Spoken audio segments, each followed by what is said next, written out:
सो अभी बात करते हैं डेरिवेशंस कौन सी इंपॉर्टेंट है। चैप्टर 8 था आपका एटम एंड न्यूक्लियई। एटम चैप्टर शुरू होता है थॉमसन एक्सपेरिमेंट से, वो नहीं करना। रदरफोर्ड एक्सपेरिमेंट के भी आपने ग्राफ करने हैं, इसके अलावा और कुछ नहीं करना।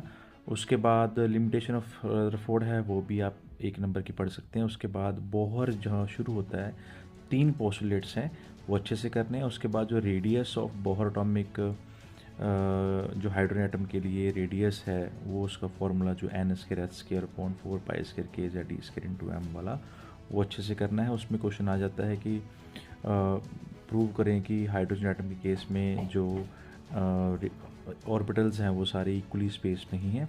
तो R is equal to N square into 0.53 angstrom जो आपका रिलेशन आता है वो करना है।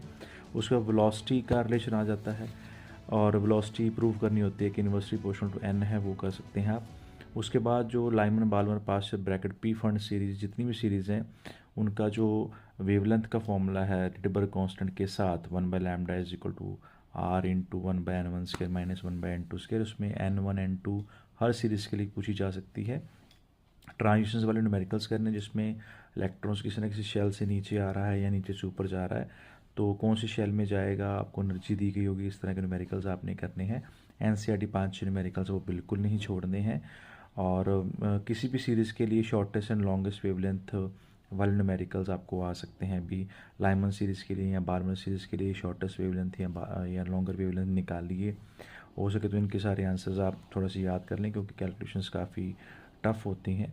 तो ये आपका मोटा मोटा एटम में से आपको आ सकता है। बात करते हैं न्यूक्लियई के। न्यूक्लियई में सबसे इम्पोर्टेंट आर्टिकल जो है वो बाइंडिंग एनर्जी का जो ग्राफ है पर न्यूक्लियन वाला, वो अच्छे से करना है। उस ग्राफ की एक्सप्लेनेशन भी आ सकती है। 4 पॉइंट्स हैं जिसमें आपने बताना होता है भी छोटे एटम से हम बड़े एटम की तरफ बढ़ते हैं तो बाइंड एनर्जी इंक्रीज़ होती है। फिर आयरन की सबसे ज़्यादा होती है, यूरेनियम की कम हो जाती है, जैसे हम आयरन से उससे हैवी न्यूक्लियस की ओर बढ़ते हैं। सबसे इम्पोर्टेंट इसमें है कि न्यूक्लियर फिशन और फ्यूजन को आपने एक्सप्लेन करना है on the basis of bind energy graph. वो अच्छे से करना है, बहुत बच्चे उसमें गलती करते हैं। और फ्यूजन रिएक्टर में जो मॉडरेटर और कंट्रोल रोड्स का काम क्या होता है, सिर्फ यही करना है। इसके अलावा अल्फ़ा बीटा गामा ये कुछ भी इंपॉर्टेंट नहीं है। हाँ, न्यूक्लियस की स्टेबिलिटी 3 फैक्टर पे डिपेंड करती है, बाइंडिंग एनर्जी पे, और न्यूट्रॉन ओवर प्रोटॉन की रेशियो जो ग्रेटर देन 1 हो उस न्यूक्लियस पे, या number of neutrons and number of protons की इवन ऑड रेशियो पे। ये वाला क्वेश्चन अच्छे से करना है। और लास्ट जो रेडियस ऑफ न्यूक्लियस की रेशियो पूछ लेता है अगर आपको मास नंबर दिया गया है, वो आर्टिकल भी या न्यूमेरिकल भी काफ़ी इंपॉर्टेंट है। इसके अलावा इस चैप्टर में से आपने कुछ भी नहीं करना। ठीक है, wish you all the best, have a good day.